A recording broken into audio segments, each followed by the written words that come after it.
Acting Manpower Minister Chuan Jin has stressed that there are no exemptions to the need for firms to consider Singaporeans fairly in the hiring process.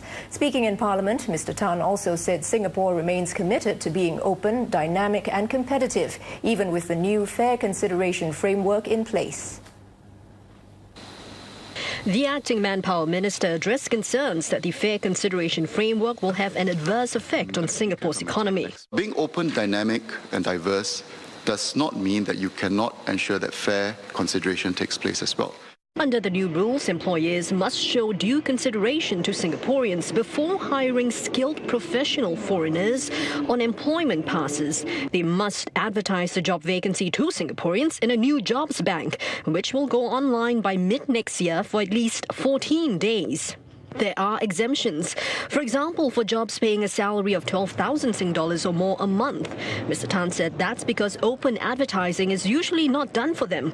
Such jobs cover only 5% of the local workforce. The advertising rule is also not required for rank and file jobs. That's because there are other tools such as levies and dependency ratio ceilings for this.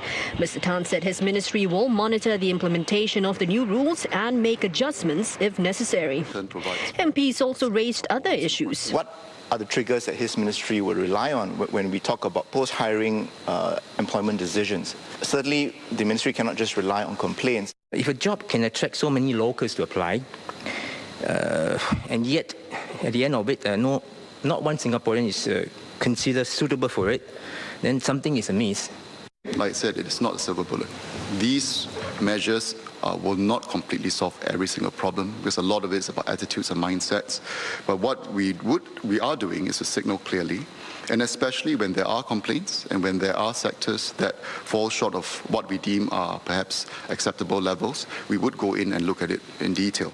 Mr. Tan said trigger points his ministry will look into include peer sector monitoring, looking at other companies in the same sector to see what is the proportion of Singaporeans they hire, and looking at how the whole economy is going and the trends in hiring. Now, firms will be given time to adjust. Selected firms under additional scrutiny will be notified by the first quarter of next year, and employers making new employment pass applications will have till August next year to meet with the advertising requirements.